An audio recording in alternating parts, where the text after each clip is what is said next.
Hello friends, मैं सुरुचि BPSC Gurukul 1 में आपका स्वागत करती हूं। फ्रेंड्स, आज हम देखेंगे प्रखर एमसीक्यू बैच जो न्यू एडिटोरिया का है और ये डे 50 डेज प्लानर है। फ्रेंड्स ध्यान रखिएगा, 17वीं बीपीएससी के लिए डेट फिक्स कर दिया है, उसके लिए हम लोग तैयारी करेंगे। और डे नंबर 2 का मॉडर्न हिस्ट्री है, ये देख लेंगे। फ्रेंड्स हमारा सिस्टम ख़राब हो गया है फ्रेंड्स, इसकी वजह से मैं नहीं बना पा रही। मैं अभी मोबाइल से शूट कर रही हूँ, तो ये थोड़ी सी कंफर्टेबल नहीं हूँ मैं इसमें। तो अगर ऐसे इस तरीके से आपको वीडियो चाहिए तो फिर मैं इसको कंटिन्यू करूंगी, अदरवाइज मैं इसको स्किप कर दूंगी जब तक सिस्टम ठीक नहीं होता है। ठीक है, तो आज देख लेंगे हम लोग नवीन राज्यों का उदय और ब्रिटिश औपनिवेशिक नीतियाँ। ठीक है सर फ्रेंड्स, तो चलिए स्टार्ट करते हैं। फ्रेंड्स इससे पहले एडिटोरिया का जितनी भी टेस्ट सीरीज चल रहे हैं ना, जिसमें अभ्यास है हो गया, अभ्यास का टेस्ट सीरीज नंबर 1 डाल दी हूँ और साथ ही साथ जुनून टेस्ट सीरीज और आधार टेस्ट सीरीज, परफेक्शन आईएएस का, खान ग्लोबल स्टडी का टेस्ट सीरीज आपको प्लेलिस्ट पे मिल जाएगा, तो जाकर जरूर देख लेंगे। चलिए स्टार्ट करते हैं। पहला क्वेश्चन है मोदी स्क्रिप्ट का प्रयोग निम्नलिखित दस्तावेजों में किया जाता था। तो ये मराठा दस्तावेजों में किया जाता था। फ्रेंड ध्यान रखेंगे, इसका आंसर हो जाएगा ए। मराठों के दस्तावेजों में मोदी लिपि का इस्तेमाल किया जाता था। इसका इस्तेमाल राजस्व और प्रशासनिक रिकॉर्ड रखने में किया जाता था। ध्यान रखेंगे फ्रेंड्स। ठीक है, नेक्स्ट क्वेश्चन है अष्टप्रधान किस शासक के प्रशासन में सहायता करते थे। तो अष्टप्रधान शिवाजी के सहायता करते थे। फ्रेंड्स ध्यान रखिएगा, अष्टप्रधान में जिसमें प्रधानमंत्री भी होते हैं, जिसे अष्टप्रधान मराठा प्रशासन में शिवाजी द्वारा 8 मंत्रियों का परिषद था और कुछ महत्वपूर्ण पद थे, जैसे पेशवा, अमात्य, मजूमदार, सचिव, सुरनवीस, सुमंत, दवीर इत्यादि थे। ध्यान रखिएगा। नेक्स्ट है शिवाजी के अष्टप्रधान का वह सदस्य जो विदेशी मामलों के देखभाल करते थे। तो विदेशी मामलों के देखभाल सुमंत करते थे। फ्रेंड्स ध्यान रखिएगा, इसका आंसर हो जाएगा डी। ठीक है, पेशवा कौन होते थे। तो पेशवा वो मंत्री का प्रधान तथा प्रशासन में राजा के बाद जिसका सबसे ज़्यादा महत्व था और इसकी तुलना प्रधानमंत्री से की जाती थी। अमात्य कौन होते थे। तो अमात्य वित्त मंत्री होते थे। फ्रेंड्स सचिव राजा के पत्र व्यवहार और शाही मुहर जैसे दफ्तरी काम करते थे। सुमंत विदेश मंत्री होते थे। सेनापति सैनिक प्रधान और पंडित राव दान का अध्यक्ष होते थे। और न्यायाधीश कौन। तो न्यायाधीश कानून मामलों का निर्णायक होते थे। ध्यान रखेंगे। नेक्स्ट है अहमद शाह अब्दाली द्वारा भारत पर आक्रमण करने और पानीपत का तीसरी लड़ाई लड़ने का तत्कालीन कारण क्या था। तो तत्कालीन कारण इसमें पूछ रहा है। फ्रेंड्स आप चाहे तो ये पूरा ऑप्शन पढ़ सकते हैं। ठीक है, तो इसमें तत्कालीन क्या कारण था। तो वह मराठों द्वारा लाहौर से अपने वायसराय तैमूर शाह को निकाले जाने का बदला लेना चाहते थे। फ्रेंड्स तो ये तो आप अगर स्पेक्ट्रम पढ़ रहे होंगे तो ये आपको पहला ही ऑप्शन इसमें सही मिल रहा है और इसमें और भी कूट नहीं दिया हुआ है, तो इस तरीके से आप इसको बना सकते हैं। तो पहला ही ऑप्शन इसमें सही है। फ्रेंड ध्यान रखिएगा, तो 4 कैंसिल हो जाएगा ए, क्योंकि इसमें और जो भी ऑप्शन है ना वो सही नहीं है। आप अगर ऑप्शन सारे कुछ पढ़ना चाहते हैं तो ये वीडियो को थोड़ा रोक दीजिएगा और उसके बाद सारे ऑप्शन पढ़ लीजिएगा। ठीक है, तो इसका आंसर हो जाएगा ए। ठीक है, क्योंकि इसका सारा ऑप्शन पढ़ने लगूंगी तो वो प्रखर बैच का फ्रेंड्स वीडियो रहता है ना 3 घंटे का रहता है, तो 3 घंटे तक हमारा भी चला जाएगा, तो आप थोड़ा सा परेशान भी हो जाएंगे, आप नहीं पढ़ भी पाएंगे। ध्यान रखेंगे फ्रेंड्स। इसका देख लेंगे डिस्क्रिप्शन। तो पानीपत की तीसरी लड़ाई का तत्कालीन कारण अहमद शाह अब्दाली की मराठों से बदला लेने की इच्छा थी, क्योंकि इन्होंने लाहौर से अपना वायसराय तैमूर शाह को बाहर निकाल दिया था। पानीपत की तीसरी लड़ाई 14 जनवरी 1761 में मराठों और अहमद शाह अब्दाली के बीच में लड़ाई लड़ी गई थी। तो ये क्वेश्चन इंपॉर्टेंट होता है, पूछता है कि पानीपत की तीसरी लड़ाई किसके बीच में हुई थी। तो मराठों और अहमद शाह अब्दाली के बीच में हुआ था। ध्यान रखिएगा, और पानीपत की तीसरी लड़ाई है, ध्यान रखेंगे फ्रेंड्स। मराठों का नेतृत्व सदाशिवराव भाऊ ने किया था और मराठों की बुरी तरीके से हार हो गई थी। नेक्स्ट है निम्नलिखित को उनके शासन के कालानुक्रमण क्रम से व्यवस्थित करना है। तो कालानुक्रमण व्यवस्थित करना है फ्रेंड्स, तो इसमें कार्यकाल आपको याद होनी चाहिए, तभी आप इसको कर सकेंगे। ठीक है, और इसमें इस तरीके के क्वेश्चन को क्या करना है फ्रेंड्स कि सबसे पहले ना आपको जो आता है सबसे पहले उसको करेंगे, उसको बाद ही आगे करेंगे तो आपको ज़्यादा हेल्प हो जाएगा और 1-2 से क्वेश्चन से आपको बन जाएगा। तो इसमें लिखा हुआ है कि बाजीराव, बालाजी विश्वनाथ और माधवराव। तो सबसे पहले बालाजी विश्वनाथ का कार्यकाल था फ्रेंड्स। बालाजी विश्वनाथ का कार्यकाल 1713 से 20 तक था। तो बालाजी विश्वनाथ, उसके बाद बाजीराव, जो बाजीराव मस्तानी करके मूवी भी आई थी, तो उनके बाद ये आए थे। तो बाजीराव मस्तानी का क्या था, तो 20 से 40 था, ठीक है, 1720 से 40 था, ठीक है। फिर उसके बाद बालाजी बाजीराव के बाद बालाजी बाजीराव आए थे, उनके बेटे आए थे, जो पानीपत की तीसरी लड़ाई में उनकी मृत्यु हुई थी। माफ़ कीजिएगा, बालाजी बाजीराव का वैसे नहीं हुआ था। तो फिर इनका आ गया, इनका कार्यकाल बालाजी का था 1740 से 61। यही पानीपत की लड़ाई में उनकी डेथ हो गई थी फ्रेंड्स, क्योंकि 1761 में ही पानीपत की तीसरी लड़ाई हुई थी, माफ़ करेंगे। और फिर उसके बाद आए थे माधवराव, ध्यान रखेंगे फ्रेंड्स। तो इसका आंसर क्या होगा, 5 का आंसर हो जाएगा सी। नेक्स्ट है कार्यकाल, देख लीजिए। बालाजी विश्वनाथ का शासनकाल 1713 से 20 तक का था। शाहू ने बालाजी विश्वनाथ के बड़े बेटे बाजीराव को पेशवा नियुक्त किया था, जिसका कार्यकाल 1720 से 40 तक था। बालाजी बाजीराव 1740 से 61 थे और माधवराव 1761 से 72 तक थे, ठीक है, ध्यान रखेंगे फ्रेंड्स। नेक्स्ट क्वेश्चन है, छत्रपति शिवाजी से संबंधित निम्नलिखित घटनाओं को कालानुक्रमण क्रम में व्यवस्थित करें और नीचे दिए गए कूट को सही उत्तर चुनें। तो पहला क्या है, तो चाकन के किले पर विजय। दूसरा है अफजल खान का प्रकरण। तीसरा है मुगलों के साथ संघर्ष की शुरुआत और सूरत पर हमलों और लूट। तो इसका क्या होगा फ्रेंड्स, तो इसका हम लोग देख लेते हैं कार्यकाल क्या है। तो अफजल खां का प्रकरण कब हुआ था, तो जो हमको सबसे पहले आता है सबसे वो लिखेंगे।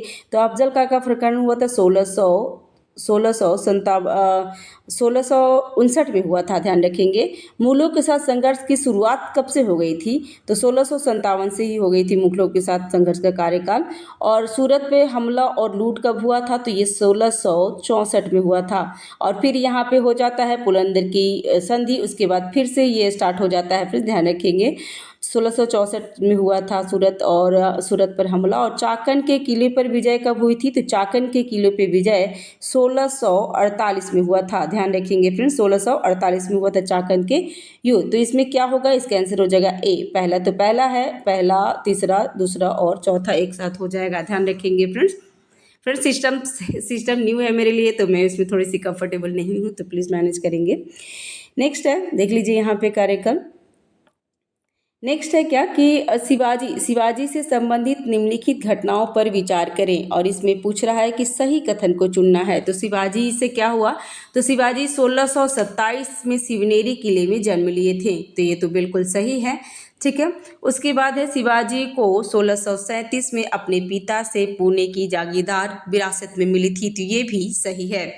तीसरा, अफजल खां को आदिल शाह बीजापुर के शासक ने शिवाजी को दंडित करने के लिए नियुक्त किया था, तो ये भी सही है, जिसमें अफजल खां की डेथ हो जाती है। अभी हमने देखा था 1659 में उनकी डेथ हो जाती है। और उसके बाद अफजल खां को 1659 में शिवाजी ने मार दिया था, तो ये भी सही फ्रेंड्स। यहाँ पे 1669 लिखा हुआ है, 1659 ऐसे होता है, मतलब 1659 में इनकी डेथ हो गई थी, ना कि 1669 में। तो इसमें हम लोग को सही आंसर पूछना था, तो 1, 2, 3 तो सही है, लेकिन चौथा गलत दिख रहा है फ्रेंड्स। तो इसका आंसर क्या होगा, इसका आंसर हो जाएगा सी, ठीक है। देखिए तीसरा तीनों सही है।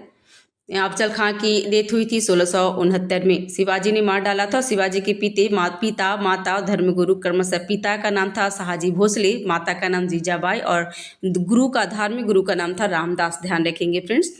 नेक्स्ट है शिवाजी और मुगल सम्राट औरंगजेब के बीच संघर्ष के संबंध में निम्नलिखित कथनों पर विचार कीजिए। और यहाँ पे गलत कथन पूछ रहा है। सबसे पहले ध्यान रखेंगे फ्रेंड्स, गलत पूछ रहा है या सही पूछ रहा है, क्योंकि अगर जब तक ये आप क्लियर नहीं रखेंगे तो आपका क्वेश्चन पूरा का पूरा गलत हो सकता है। तो इसमें क्या पूछ रहे, गलत कथन ही चुनना था। तो इसके बाद औरंगजेब ने शिवाजी की बढ़ती ताकत को दबाने के लिए आमेर के राजा जय सिंह को नियुक्त किया था, तो बिल्कुल सही है, क्योंकि पुरंदर की संधि जय सिंह और शिवाजी के साथ ही होता है। दूसरा है, जय सिंह ने पुरंदर के किले में शिवाजी को घेरने में सफलता प्राप्त की थी, तो सफलता तो प्राप्त की थी, तभी तो पुरंदर की संधि हुई थी, तो ये भी सही है। परिणाम स्वरूप 1675 में पुरंदर की संधि हुई थी? तो एक ध्यान रखिएगा फ्रेंड्स, 1675 न होकर के ये 1665 में हुआ था, ध्यान रखिएगा फ्रेंड्स। तो इसका क्या होगा, इसमें क्या पूछा, तो गलत कथन पूछ रहा था, तो 1 2 तो सही है, गलत कथन 3 हो गया, तो इसका आंसर क्या होगा, इसका आंसर हो जाएगा बी। नेक्स्ट है वही चीज़ यहाँ पे लिखा हुआ है फ्रेंड, ध्यान रखेंगे। पुरंदर की संधि 1665 में हुई थी, और इसलिए तीसरा गलत हो गया। शिवाजी ने मुगलों को कुछ किले सौंपे और आगरा के मुगल दरबार का दौरा भी किया था। इसी टाइम क्या हुआ था, तो वो जो औरंगजेब थे ना, उनको कैद कर लिए थे। नेक्स्ट है 1674 में शिवाजी की राजधानी रायगढ़ में राज्याभिषेक हुआ था। उन्होंने किसकी उपाधि धारण की थी? तो आपको बता दें फ्रेंड्स कि शिवाजी ना उतना दिन तक राज तो किए थे, लेकिन उन्होंने अपना राज्याभिषेक बहुत बाद किए थे, और वो 1674 में अपना राज्याभिषेक किए थे फ्रेंड्स, ध्यान रखिएगा। और यहाँ पे क्या किया था कि उनका जो उपाधि होता है ना, किसकी उपाधि ली थी, तो हैंदव धर्मोद्धारक का उपाधि लिए थे फ्रेंड्स, ध्यान रखिएगा। तो इसका आंसर क्या होगा, इसका आंसर हो जाएगा सी, ठीक है। और हिंदव धर्मोद्धारक का होता है हिंदू धर्म के रक्षक उपाधि होता है फ्रेंड्स, ध्यान रखिएगा। नेक्स्ट है क्या कि शिवाजी प्रशासन से संबंधित निम्नलिखित कथनों पर विचार कीजिए, और यहाँ पे करना है सही कथन को चुनना है। तो सही कथन क्या होगा, देख लेंगे फ्रेंड्स। इसमें है कि शिवाजी की अधिकांश प्रशासनिक सुधार मलिक अंबर अहमदनगर में सुधारों पर आधारित था, तो ये बिल्कुल सही है। दूसरा है भूमि राजस्व का आकलन माप पर आधारित था, मलिक अंबर की काठी को माप की इकाई के रूप में अपनाया गया था, तो ये भी सही है। और भूमि राजस्व सकल उपज का 1/3 मतलब 1/3 शुरू में तय किया गया था, लेकिन बाद में सुधारों के बाद इसे सकल उत्पादन 2/5 का तक हिस्सा बढ़ा दिया गया था। तो इसमें सही कथन चुनना था, तो इसमें तीनों कथन सही है फ्रेंड, ध्यान रखिएगा। तो इसका आंसर क्या होगा, इसका आंसर हो जाएगा सी, ठीक है। वही चीज़ इसमें रिपीट किया गया फ्रेंड्स, तो एक ही चीज़ को बार बार पढ़ना सही नहीं होगा। नेक्स्ट है मराठों के संबंध में निम्नलिखित कथनों पर विचार करें, और इसमें पूछ रहा है कि चौथ भूमि राजस्व का 1/4 हिस्सा था, जो मराठों को अब तक दिया जाता था क्योंकि वह मराठा छापों के अधीन नहीं था, तो ये तो सही है फ्रेंड्स। और दूसरा है सरदेशमुखी महाराष्ट्र के उन भूमियों पर 1/10 हिस्सा का अतिरिक्त कर था जिन पर मराठों ने वंशानुगत अधिकार का दावा किया था। तो इसमें गलत कथन पूछ रहा है फ्रेंड्स, तो इसका आंसर हो जाएगा डी। दोनों कथन सही है, कोई भी कथन गलत नहीं है, तो ध्यान रखेंगे, इसका आंसर हो जाएगा डी। और बालाजी विश्वनाथ प्रथम पेशवा थे, और बालाजी विश्वनाथ की उपाधि सेना का निर्माता भी है, तो ये सब ध्यान रखेंगे। और वही चीज़ यहाँ पे रिपीट किया हुआ है, ठीक है। इसका आंसर हो गया डी, और ये प्रवीण सर के द्वारा ही पढ़ाया गया है फ्रेंड्स, ध्यान रखेंगे। नेक्स्ट है शिवाजी के बाद मराठा राज्य के निम्नलिखित शासकों पर विचार कीजिए। उनके बाद शिवाजी के बाद कौन कौन आए हैं, तो वो चीज़ यहाँ पे पूछ रहा है। तो शिवाजी के बाद आ गए थे संभाजी, ठीक है। संभाजी का कार्यकाल 1680 से 1689 तक था, 89 तक था। उसके बाद राजा राम आए थे, तो राजा राम को सेकेंड में आए थे फ्रेंड्स, और राजा राम का कार्यकाल 1689 से 1700 तक था। उसके बाद उनकी डेथ हो जाती है, और फिर ताराबाई अपने बेटे को जो अल्पवयस्क बेटे होते हैं ना, उनको राजा गद्दी पे बैठा के ताराबाई उसकी रक्षा कर रही थी, तो उनका कार्यकाल था 1700 से 1707 तक। और फिर औरंगजेब की मृत्यु हो गई थी, तो शाहू को छोड़ दिया गया था, तो शाहू का कार्यकाल 1707 से 1749 तक था। तो इसका आंसर हो जाएगा ए, सभी सही से सम्मिलित किया गया है 1 2 3 और 4। नेक्स्ट है यहाँ पे कार्यकाल दिया है। नेक्स्ट है सूची मिलान करना है फ्रेंड्स, सूची को मिलान करके देख लेते हैं। तो पहला क्या है, मराठा साम्राज्य में कन्फेडरेसी या क्षेत्र, ये देखना है कि कहाँ पे कौन किसका साथ में था। तो सिंधिया होलकर पहले जो हमें आता है पहले उसको मिलान कर लेंगे और इसी से हमारा एक ही अगर एक दो आता है ना और अगर इससे बन जाता है तो एग्जाम में इस तरीके से टाइम बचा करके काम कर सकते हैं। तो होलकर कहाँ से थे? तो होलकर इंदौर से थे। पवार कहाँ से थे फ्रेंड्स? तो पवार धार से थे। ठीक है, पवार धार से थे। गायकवाड़ कहाँ से थे? तो गायकवाड़ बड़ौदा से थे फ्रेंड्स। और भोसले नागपुर के थे। तो इसका आंसर क्या होगा? इसका आंसर हो जाएगा बी। ठीक है, जो हमें आता है ना सबसे पहले उनको बना लेंगे। तो होलकर ए, पवार हो गया 4। ठीक है, गायकवाड़ हो गया 3 एंड गायकवाड़ बी और भोसले नागपुर ये सब हो गया। तो इसका आंसर हो जाएगा बी। ठीक है, और भी देख लीजिए सिंधिया कहाँ? तो सिंधिया हो गया सिंधिया ग्वालियर, होलकर इंदौर, पवार धार, पेशवा पूना, गायकवाड़ बड़ौदा और भोसले नागपुर थे। ध्यान रखेंगे। नेक्स्ट है एंग्लो मराठा युद्ध के संबंध में निम्नलिखित युग्मों पर विचार कीजिए और नीचे दिए गए कूट का उपयोग सही उत्तर चुनना है। फिर ध्यान रखिएगा। तो एंग्लो मराठा युद्ध का क्या हुआ था? पहला कौन कौन सा सही सुमेलित है ये भी देख लेंगे। ठीक है, तो प्रथम एंग्लो मराठा युद्ध 1775 से 1782 तक था। तो ये तो बिल्कुल सही है। और 82 में सालवाई की संधि हुई थी तो इसको फिर समाप्त किया गया था। और इस टाइम कौन थे? तो अंग्रेज जो थे ना वारेन हेस्टिंग थे। ध्यान रखिएगा। नेक्स्ट है द्वितीय एंग्लो मराठा युद्ध। तो 1803 से 6 के बीच में हुआ था। तो ये क्या हुआ था? 1803 से 6 के उस टाइम कौन थे? तो बेलेजली थे। ध्यान रखिएगा। और तीसरा एंग्लो मराठा युद्ध 1817 से 18 में हुआ था। तो तीनों युग में सुमेलित है फ्रेंड्स। इसका आंसर हो जाएगा सी। ठीक है, वही चीज यहाँ पे लिखा हुआ है, देख लीजिए। नेक्स्ट है टीपू सुल्तान ने अपनी राजधानी कहाँ स्थापित की थी? तो टीपू सुल्तान श्रीरंगपट्टनम में किए थे फ्रेंड्स। ये बहुत ज़्यादा जो माफ कीजिएगा तृतीय जो आंग्ल मैसूर युद्ध हुआ था उसमें श्रीरंगपट्टनम को जीत लिया था। तो यहीं पे टीपू सुल्तान ने अपनी राजधानी श्रीरंगपट्टनम में की थी। ध्यान रखिएगा। इसका आंसर हो जाएगा ए। ठीक है, नेक्स्ट है हैदर अली के संबंध में निम्नलिखित कथनों पर विचार करें। तो हैदर अली का क्या है? तो हैदर अली ने अपना कार्य मैसूर राज्य के सेवा में एक सैनिक के रूप में शुरू किए थे। तो ये तो सही है फ्रेंड्स। दूसरा है हैदर अली ने फ्रांसीसियों की मदद से डिंडीगुल में एक आधुनिक शस्त्रागार स्थापित किए थे। तो ये भी सही है। और हैदर अली प्रथम एंग्लो मैसूर युद्ध 1766 से 59 मतलब 66 से 69 में विजयी हुआ था। तो ये भी सही है। इसमें सही कथन ही चुनना था। तो इसका आंसर हो जाएगा डी। ठीक है, वही चीज यहाँ पे दिया हुआ है फ्रेंड्स। प्रथम एंग्लो मैसूर युद्ध हुआ था 1769 में उनकी विजय हुई थी। हैदर अली ने प्रथम आंग्लो मैसूर युद्ध में अंग्रेजों को हराया और 1769 में मद्रास की संधि पर हस्ताक्षर किया था। ध्यान रखेंगे फ्रेंड्स। नेक्स्ट है द्वितीय आंग्ल मैसूर युद्ध जो 1780 से 84 के संबंध में कौन सा कथन गलत है? इसमें भी गलत कथन चुनना है फ्रेंड। ध्यान रखेंगे। तो इसका क्या होगा पहले देख लेते हैं। द्वितीय आंग्ल मराठा युद्ध में तो वारेन हेस्टिंग ने फ्रांसीसी बंदरगाह माहे पे हमला किया जो हैदर अली का क्षेत्र था। तो ये तो सही है। हैदर अली ने निजाम और मराठा के साथ एक संयुक्त मोर्चे का नेतृत्व किया था और अरकाट पे कब्जा किया था। तो ये भी सही है।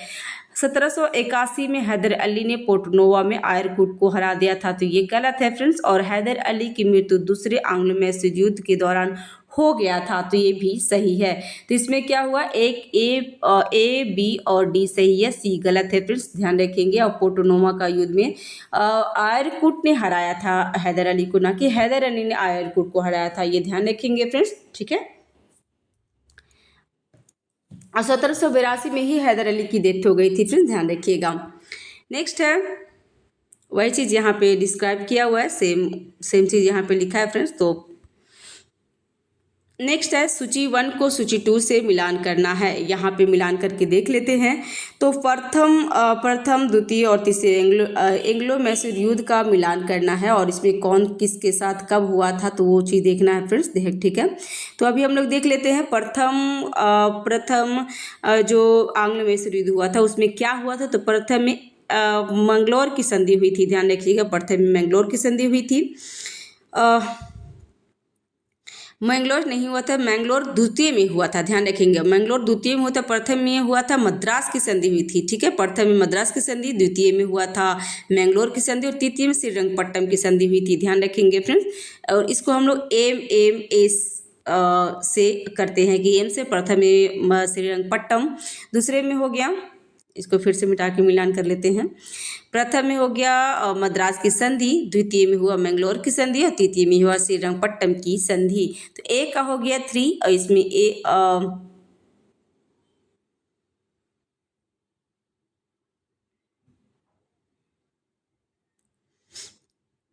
तो ए का यहाँ पे हो गया सी और बी का हो गया बी 2 का हो गया यहाँ पे फ्रेंड्स, यहाँ पे ना ए बी करके होना चाहिए था तो ज़्यादा बेहतर होता, ठीक है। तो इसका आंसर क्या होगा, इसका आंसर हो जाएगा बी, ठीक है।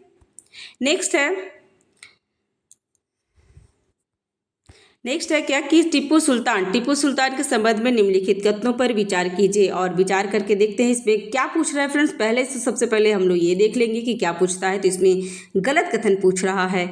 तो 1782 में हैदर अली के बाद उनके बेटे टीपू सुल्तान ने गद्दी संभाली थी, तो ये बिल्कुल सही है।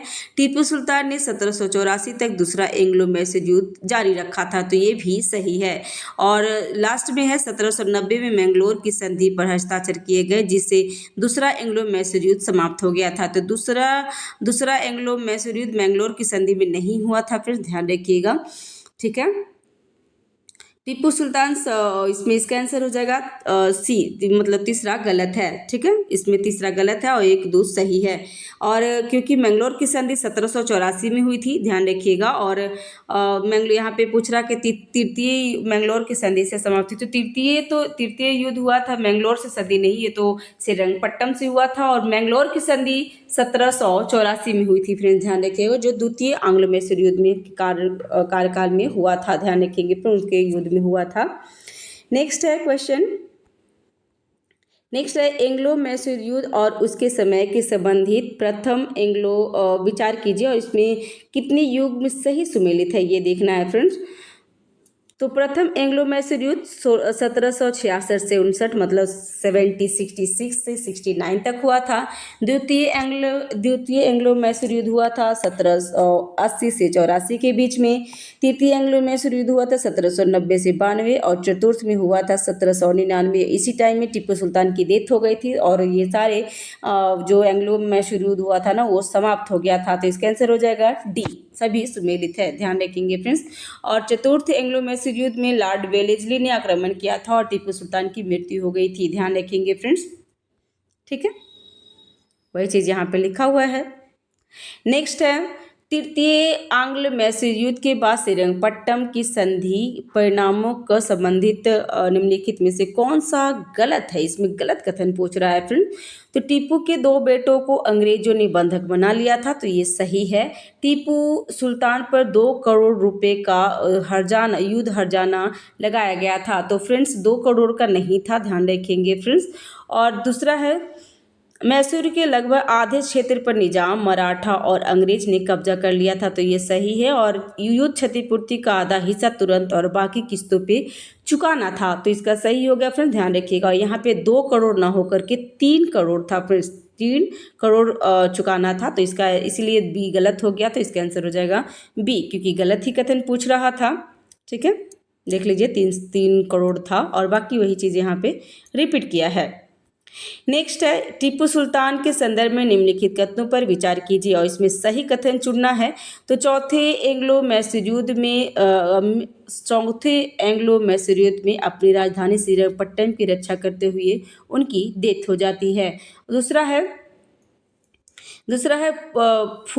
पुथुल मुजाहिदीन टीपू सुल्तान द्वारा लिखित एक सैन्य मैनुअल है, तो ये सही है। और उन्होंने भारत में रॉकेट प्रौद्योगिकी के अग्रणी के रूप में श्रेय दिया जाता है, तो इसमें ये सही है फ्रेंड्स। लेकिन फुतुल मुजाहिदीन टीपू सुल्तान द्वारा लिखित एक सैन्य मैनुअल है, तो ये गलत है फ्रेंड्स, ये सही नहीं है। तो इसमें 1 और 3 सही है, ठीक है, 1 और 3 सही, तो इसका आंसर हो जाएगा सी, ठीक है फ्रेंड्स।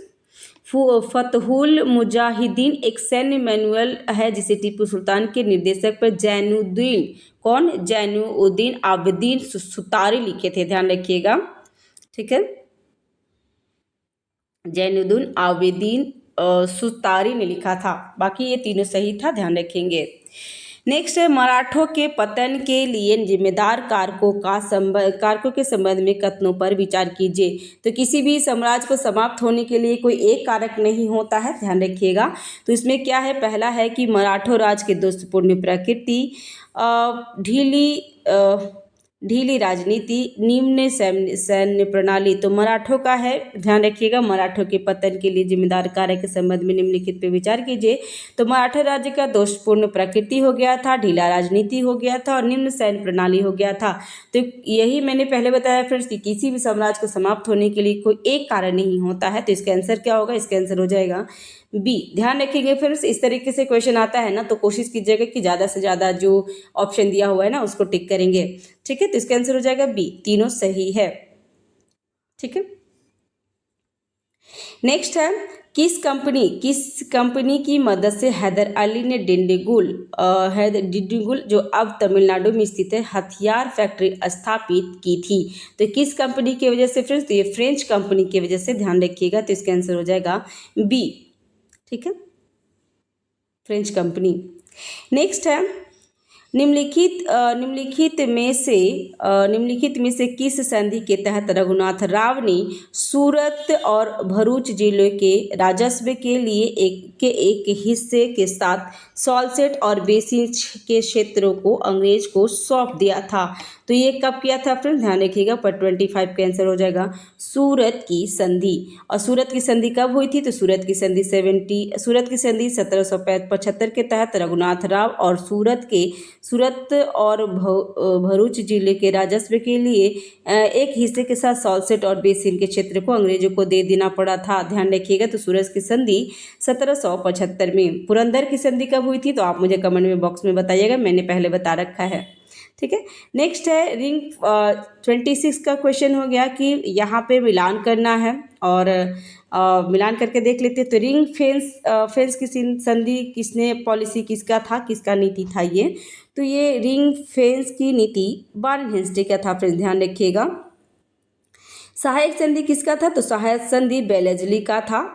उसके बाद व्यापगत का सिद्धांत, तो ये डलहौजी का था। और मल्टी निष्क्रियता की सिद्धांत जॉन लॉरेंस का था, ध्यान रखिएगा फ्रेंड्स। तो ए का हो गया बी। ठीक है, सहायक संधि का ए, बी का हो गया सी। तो इसका डेफिनेटली इसका आंसर हो जाएगा बी। इस तरीके से भी आप बना सकते हैं, जो एक आएगा सबसे पहले उसको बना करके आप इसको कंप्लीट कर सकते हैं। ठीक है, नेक्स्ट है रिंग फेंस की नीति के संबंध में निम्नलिखित कथनों पर विचार कीजिए। और ये क्या था, इसके बारे में हम लोग देख लेते हैं। ठीक है, और इसमें पूछ रहा है गलत कथन का चयन करना है। यहाँ पे गलत कथन दिख रहा है, ध्यान रखिएगा फ्रेंड्स। तो इसका उद्देश्य ईस्ट इंडिया कंपनी की सीमाओं की रक्षा के लिए बफर जोन बनाना था। तो ये बिल्कुल सही है। यह अफगान आक्रमणकारियों और मराठों से सुरक्षा के लिए पड़ोसी के सीमाओं की रक्षा की नीति अपनाई थी। रिंग फेंस प्रणाली के अंतर्गत लाए गए राज्यों को बाहरी आक्रमण के विरुद्ध सैन्य सहायता का आश्वासन दिया गया, लेकिन कंपनी के खर्च पर। तो लेकिन ये गलत है यहाँ पर फ्रेंड्स, ये तो सही था लेकिन कंपनी के खर्च पे नहीं, वहीं के जो रहते थे, नियर बाइज रहते थे ना, उन्हीं को किसी न किसी तरीके से उसमें थोप दिया जाता था और बोलता था कि मैं करवा दूंगा लेकिन खर्च आपको देना होगा। तो ये तो हमारा मिल गया गलत कथन। बेलेजली की सहायक संधि की नीति रिंग फेंस प्रणाली पर का विस्तार था। तो ये भी सही है, ध्यान रखेंगे फ्रेंड्स। तो इसका आंसर हो जाएगा सी। ठीक है, कंपनी की कीमत पे नहीं था। ठीक है, ध्यान रखेंगे। नेक्स्ट है सहायक संधि को स्वीकार करने वाला निम्नलिखित भारतीय शासकों को कालानुक्रमण रूप से व्यवस्थित करना है। और इसको व्यवस्थित करके देख लेते हैं पहले कौन सा हुआ था। तो सहायक संधि सबसे पहले तो ये जान लेंगे फ्रेंड्स कि सहायक संधि कब हुआ था। तो सहायक संधि जो बेलेजली आए थे ना, उसके बाद सहायक संधि स्टार्ट हुई थी मेनली रूप से। और सबसे पहले हैदराबाद के निजाम ने 1798 में सबसे पहले हैदराबाद का निजाम की थी। यह आपको बहुत बारे में MCQ में मिल जाएगा, मतलब PYQ में मिल जाएगा। फिर मैसूर के शासक उसके बाद मैसूर के शासक किए थे, जो टीपू सुल्तान की डेथ हो गई थी ना, तो 1799 में उस पर थोप दिया गया था।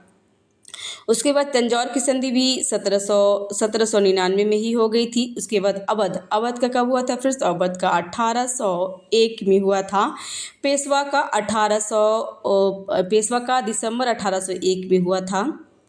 और उसके साथ ही साथ भरतपुर का कब हुआ था फ्रेंड्स? तो भरतपुर का सहायक संधि 1818 में हुआ था। फ्रेंड्स ध्यान रखिएगा, भरतपुर का संधि 1818 में हुआ था। ठीक है, तो इसका आंसर क्या होगा? इसका आंसर हो जाएगा ए। ठीक है फ्रेंड्स, इसका आंसर हो जाएगा ए। देखिए यहाँ पे लिखा हुआ है सारे कुछ फ्रेंड्स। सहायक संधि को स्वीकार करने वाला पहले भारतीय शासक थे हैदराबाद के निजाम, फिर मैसूर 1799, तंजौर 1799 में, और उसके बाद अवध 1801 में, पेशवा भी 1801 में, बरार हो गया 1803 में, सिंधिया 1804 में, भरतपुर 1818 में, होलकर 1818 में सहायक संधि को स्वीकार करने वाला अंतिम मराठा संघ था। ध्यान रखिएगा। नेक्स्ट है गरमित रिजर्व की एक नई विदेशी नीति, जिसका उद्देश्य वैज्ञानिक सीमा बनाना और प्रभाव क्षेत्रों को सुरक्षा करना था, जिसके द्वारा शुरू किया गया था। किसके द्वारा शुरू किया गया था फ्रेंड्स? तो इसका आंसर हो जाएगा लॉर्ड लिटन द्वारा। ध्यान रखेंगे फ्रेंड्स, इसका आंसर हो जाएगा ए। बेंजामिन डिज़रायली जो 1774 से 80 के बीच में आए थे, और उसके नेतृत्व वाली कंजर्वेटिव सरकार के एक उम्मीदवार लिटन ने 1776 में भारत के बादशाह बने और उन्हें गरमित रिजर्व की एक विदेशी प्रणाली की शुरुआत की थी। ध्यान रखिएगा फ्रेंड्स, जिसका उद्देश्य क्या था? तो वैज्ञानिक सीमाओं स्थापित करना और प्रभाव क्षेत्र की सुरक्षा करना है। ध्यान रखिएगा। नेक्स्ट क्वेश्चन है कि भारत में आधुनिक उद्योग के विकास के संबंध में सही कथन का ज्ञात करना है। आधुनिक उद्योग के बारे में फ्रेंड्स, तो इसका सही कथन क्या होगा? ध्यान रखेंगे फ्रेंड्स। तो पहली सूती कपड़ा मिल 1855 में बम्बई में कासावजी नानाभाई द्वारा स्थापित की गई थी, और पहला जूट मिल 1853 में सिरसा बंगाल में स्थापित किया गया था। तो ये गलत है फ्रेंड्स, ध्यान रखिएगा।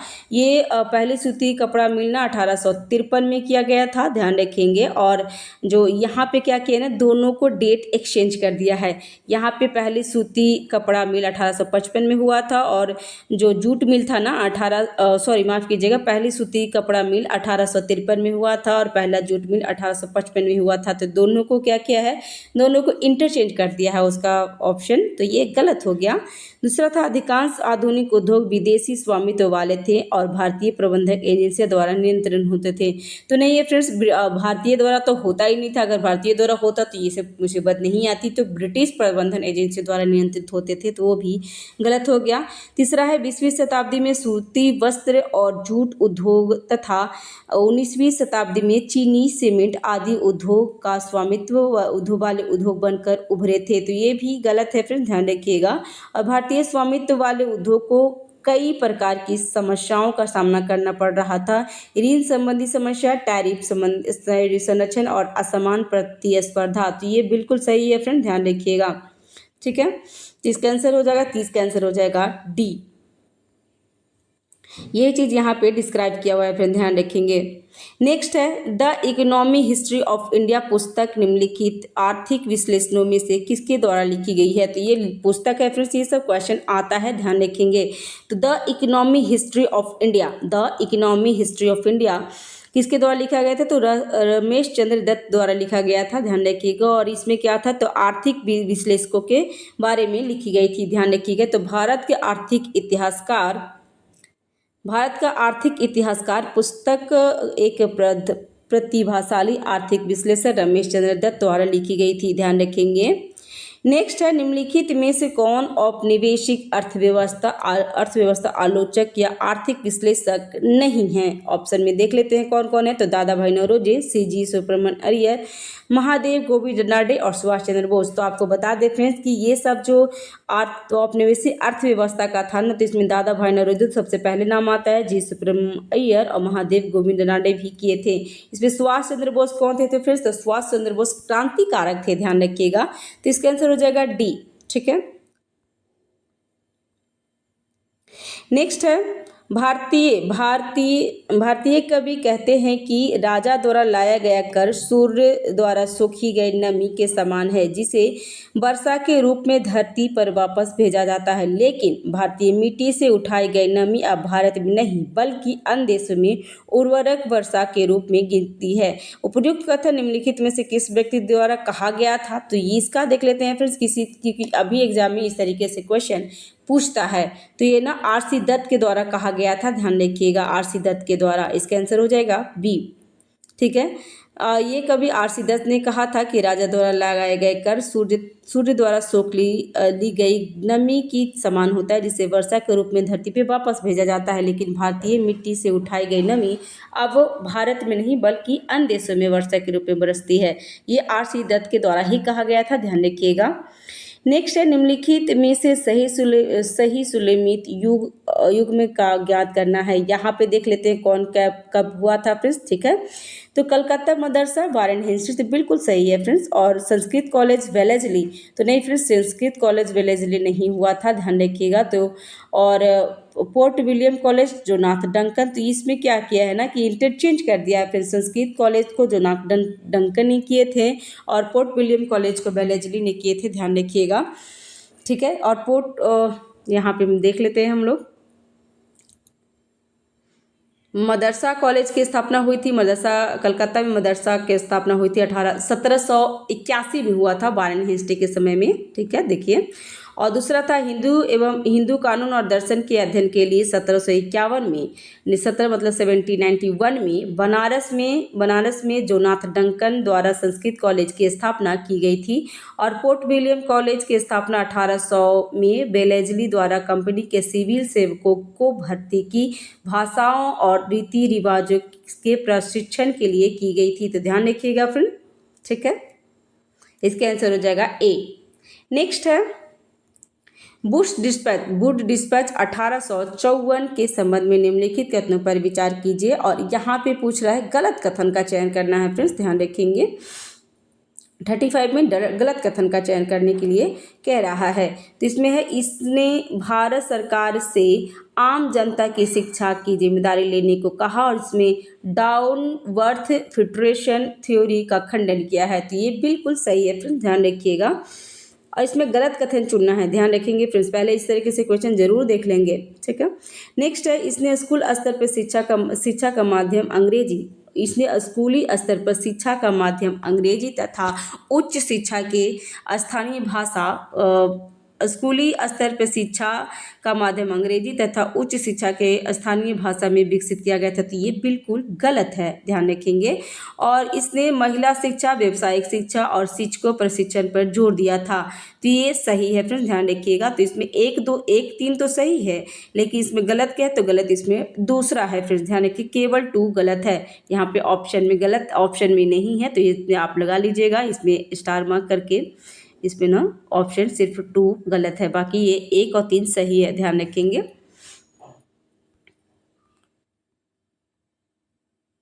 जो सर पढ़ाए थे ना उसमें ये चीज़ ऑप्शन नहीं था, और अभी उसमें जब वो PDF प्रोवाइड किए ना तो उसमें ये था ऑप्शन 2 से केवल गलत है, बाकी ये सब सही है फ्रेंड। देख लीजिए, इसने 1854 में चार्ल्स बोर्ड ने भारत के लिए एक शिक्षा प्रणाली की रिपोर्ट तैयार की थी। इसमें भारत में अंग्रेजी शिक्षा का मैग्ना कार्टा कहा जाता है, माना जाता है। और भारत में अंग्रेजी शिक्षा का मैग्ना कार्टा किसे कहा जाता है? तो बोर्ड डिस्पैच को कहा जाता है।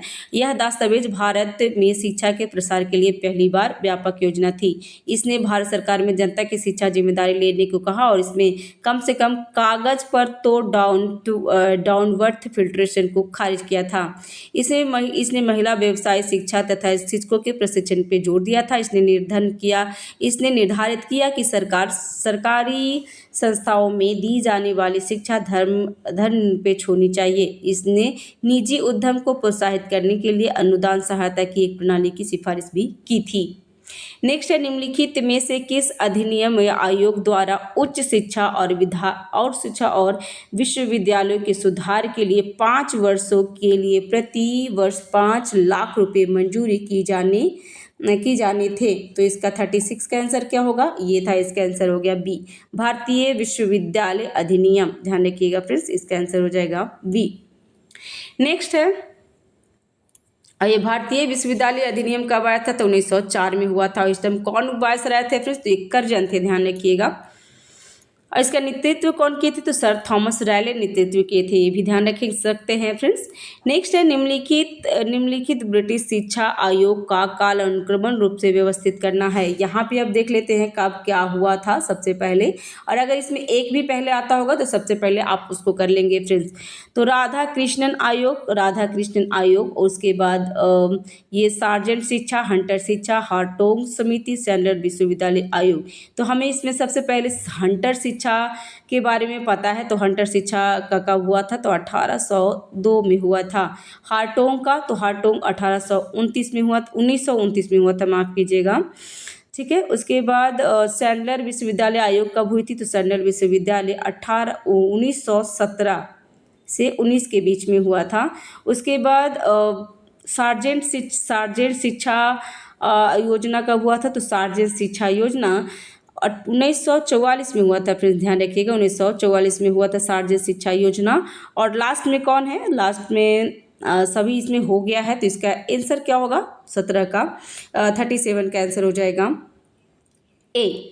ठीक है, सबसे पहले हुआ था हंटर शिक्षा आयोग, क्योंकि हंटर शिक्षा आयोग 1882 में ही हुआ था, और उसके बाद सारे कुछ बाद में हुआ था, तो ध्यान रखिएगा। तो इसका आंसर हो जाएगा बी, माफ़ कीजिएगा ए होगा। इसको मिटा देती हूँ, ये सही नहीं है। मैं यहाँ पे ये करके इसका मैं थोड़ी देर के लिए रोक देती हूँ कि तो आप अपना स्क्रीनशॉट ले सकते हैं। ठीक है, इसका आप स्क्रीनशॉट ले लीजिएगा, आपको काफ़ी हेल्प होगा। और अगर आप नोट्स बनाना चाहते हैं तो प्लीज़ नोट्स बना लेंगे।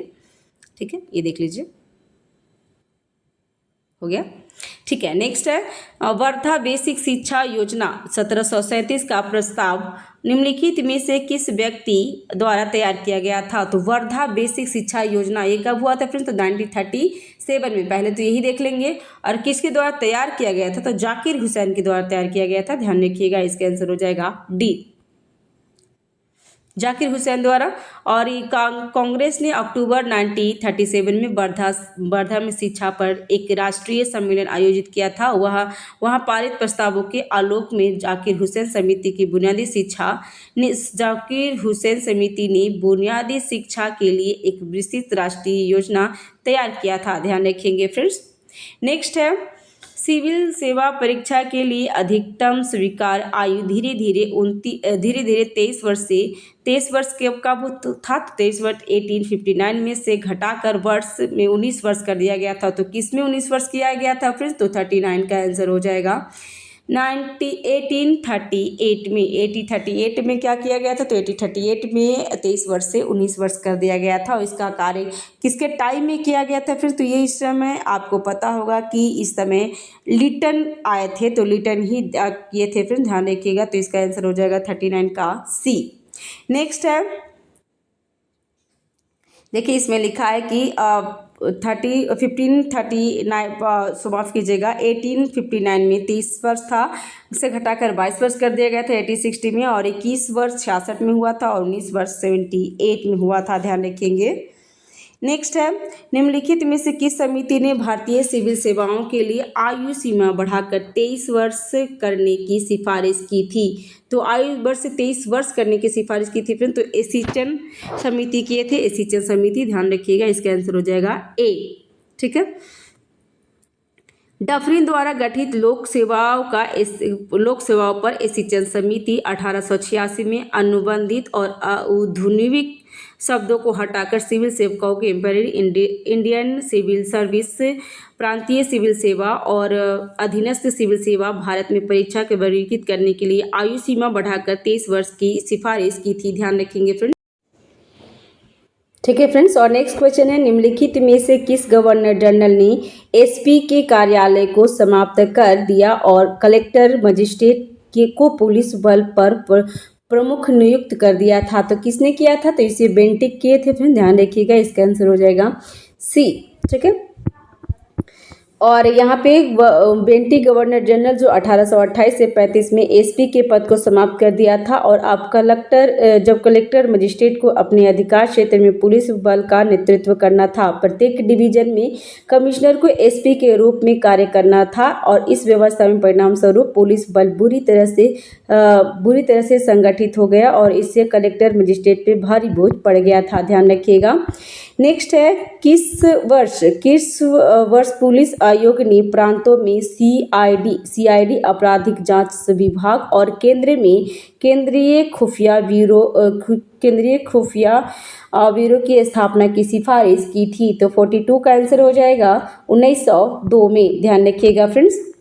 नेक्स्ट है, न्यायपालिका में निम्नलिखित में से कौन सा सुधार वारेन हेस्टी द्वारा किया गया था? तो वारेन हेस्टी द्वारा क्या क्या किया गया था, तो उसमें हम लोग ये देख लेंगे। ठीक है फ्रेंड्स, अगर चैनल पे अगर नए हैं तो चैनल को सब्सक्राइब कर लीजिएगा, बेल आइकन जरूर दबा दीजिएगा फ्रेंड्स। अगर इसमें, क्योंकि मेरा सिस्टम खराब होने की वजह से मैं कहीं कहीं से जुगाड़ करके कर रही हूँ, क्योंकि बहुत सारे लोगों को कमेंट आ रहा है कि मैम आप वीडियो नहीं बना रहे, तो बस यही प्रॉब्लम है, मैं किसी तरीके से बना रही हूँ। तो प्लीज़ चैनल को सब्सक्राइब कीजिए, लाइक करिए, शेयर कीजिए फ्रेंड्स। ठीक है, तो इसका क्या था कि वारेन हेस्टी के समय में क्या क्या हुआ था वो देख लेते हैं। इसमें देख लेते हैं क्या था। तो सिविल विवादों के निपटारे के लिए जिलों में जिला दीवानी अदालत स्थापित की गई थी। तो ये तो सही है। जिला फौजदारी अदालत को समाप्त कर दिया गया था तथा कलकत्ता, मुर्शिदाबाद और पटना में सर्किट अदालतों की स्थापित की गई थी। तो ये सही नहीं है फ्रेंड्स। और कलकत्ता में सर्वोच्च न्यायालय की स्थापना की गई थी। तो 1 और 3 सही है, दूसरा गलत है। तो इसका आंसर क्या होगा? इसका आंसर हो जाएगा डी। ठीक है, ध्यान रखेंगे फ्रेंड्स। नेक्स्ट है, देखिए, कार्नवालिस द्वारा 1786 से 93 के बीच में जिला फौजदारी अदालतों को समाप्त कर दिया गया था। लेकिन स्टार्ट किसने किया था? स्टार्ट किया था फ्रेंड्स, ये वारेन हेस्टी स्टार्ट किए थे। और यहाँ पे लिखा है कि कलकत्ता, मुर्शिदाबाद और पटना में सर्किट कोर्ट की स्थापित किए गए थे। तो ये किसके टाइम में हुआ था? तो ये जो हुआ था ना, वो कार्नवालिस के समय में हुआ था, ना कि वारेन हेस्टी के समय में। ध्यान रखेंगे फ्रेंड्स। नेक्स्ट है, निम्नलिखित सूची 1 और सूची 2 को मिलान करना है। और यहाँ पे सिविल प्रक्रिया संहिता कब हुआ था, भारतीय दंड संहिता कब हुई थी, और दंडित प्रक्रिया संहिता कब हुआ था? तो सिविल प्रक्रिया संहिता हुआ था फ्रेंड्स 1859 में। भारतीय दंड संहिता कब हुआ था? तो भारतीय दंड संहिता 1860 में हुआ था। और दंड प्रक्रिया संहिता कब हुआ? तो 1861 में। अभी ये करंट का न्यूज भी है, तो ध्यान रखेंगे फ्रेंड्स। इसका आंसर क्या होगा? इसका आंसर हो जाएगा सी। नेक्स्ट है,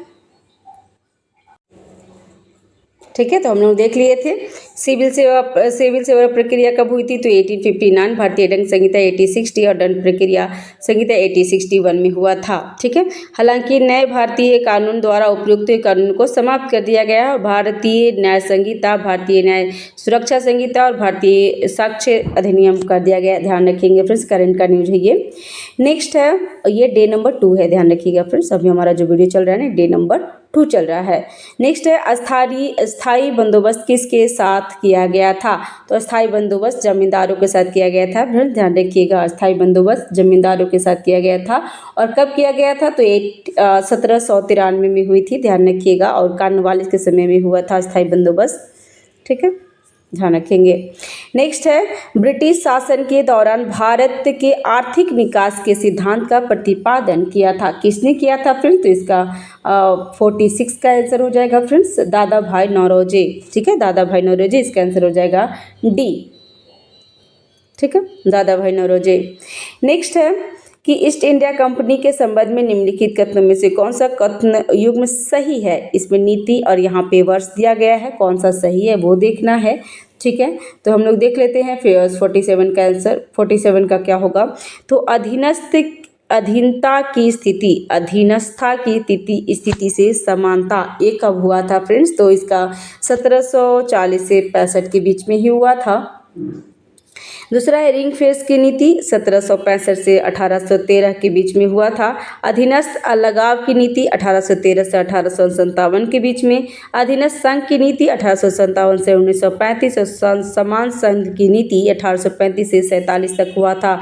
तो ये सभी है फ्रेंड्स, ध्यान रखिएगा। इसका आंसर हो जाएगा डी। ठीक है, नेक्स्ट है, ईस्ट इंडिया कंपनी ने वर्ष डैश में बंगाल, बिहार, उड़ीसा की दीवानी या राजस्व पर नियंत्रण हासिल किया था। कब किया था फ्रेंड्स? तो इसका आंसर क्या होगा? इसका आंसर हो जाएगा 1765 में, क्योंकि 1765 में क्या हुआ था? तो 1764 में हुआ था बक्सर का युद्ध। उसके बाद 1765 में 12 अगस्त को ये इलाहाबाद की प्रथम संधि में जो मुगल का जो बादशाह थे ना, उनसे वो ले लिया था, पूरा करने के लिए ले लिया था, वहाँ पे राजस्व नियंत्रण करने के लिए। तो ध्यान रखिएगा 1765 में, ठीक है। 1765 में ईस्ट इंडिया कंपनी ने बंगाल, बिहार और उड़ीसा के राजस्व पर दीवानी पर नियंत्रण हासिल किया था। ध्यान रखेंगे। नेक्स्ट है, अस्थायी बंदोबस्त के संबंध में निम्नलिखित कथनों पर विचार कीजिए। और यहाँ पे गलत कथन पूछ रहा है फ्रेंड्स, ध्यान रखिएगा। गलत कथन पूछ रहे हैं, सही कथन ही जरूर देखेंगे, ध्यान देंगे फ्रेंड्स।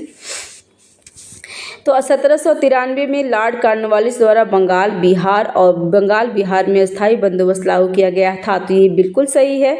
और स्वामित्व का अधिकार वंशानुगत और हस्तांतरणीय बना दिया गया था। तो ये भी सही है।